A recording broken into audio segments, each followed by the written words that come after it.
ბეთჰოვენის მეხუთე სიმფონია ჯანსუღ კახიძის მუსიკალური ცენტრის სცენაზე კიდევ ერთხელ აჟღერდება თბილისის სამფონიურ ორკესტრთან ერთად სცენას გერმანელი დირიჟორი და ცნობილი ქართველი პიანისტი დაიკავებენ. ლუციუს ჰემერი საქართველოში პირველად არის სიმფონიური მუსიკის კონცერტზე, სხვა ნაწარმოებებიც უნდა შესრულდეს. მათ შორის ბრამსისა და მოცარტის კომპოზიციები. მუსიკალური საღამო ფესტივალ შემოდგომის თბილისის ფარგლებში იმართება. 26 ოქტომბრამდე კიდევ არაერთი კონცერტია დაგეგმილი.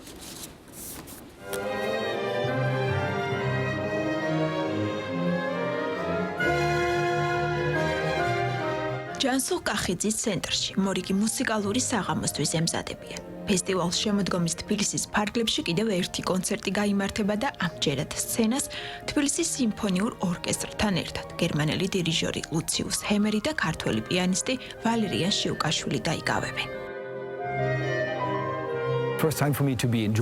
საქართველოში პირველად ვიმყოფები.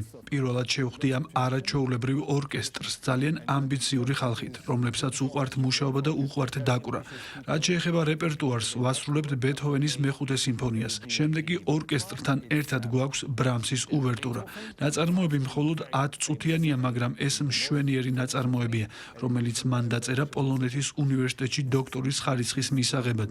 ეს არის ნაწარმოები განსხვავებული ჟღერადობით, მდიდარი ბრამსის ჟღერადობით. გარდა ამისა, ჩვენ გვყავს ჩვენი შესანიშნავი სოლისტი. ის მოცარტის საფორტეპიანო კონცერტს შეასრულებს. სმენელი ხვალ სცენაზე პირველად იხილავს დირიჟორსა და პიანისტს, რომლებსაც მანამდე ერთმანეთთან არ უთანამშრომლიათ. ერთობლივი რეპეტიციები ცენტრში უკვე 2 დღეა მიმდინარეობს.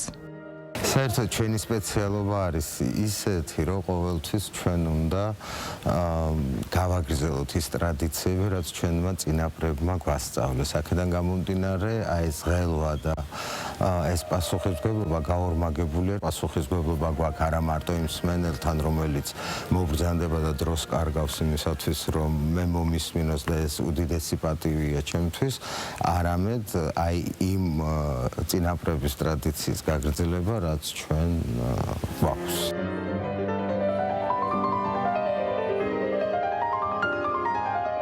არაერთი საერთაშორისო აღიარების მქონე პიანისტი ვალერიან შიუკაშვილი 2 ათეულ წელზე მეტია ჯანსუღ კახიძის მუსიკალური ცენტრის სცენაზე არ მდგარ.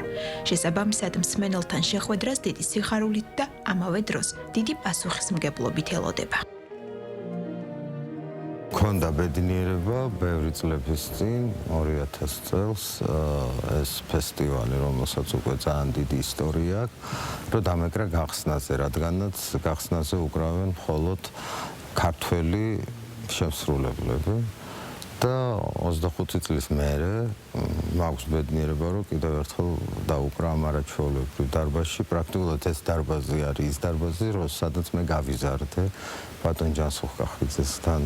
ეს ჩემი პირველი თანამშრომლობა ვალერიანთან, სოლისტთან და ის რა თქმა უნდა შესანიშნავი შემსრულებელია, მაგრამ როგორც არტისტს, სოლისტს და დირიჟორს პირველად შეხვედრისას ყოველთვის დრო სჭირდება და შესაძლოა სცენაზე ორკესტრსაც დრო სჭირდება, რომ ერთად იმოქმედოს, ერთიან ანსამბლად იქცეს, ერთად დაუკრას.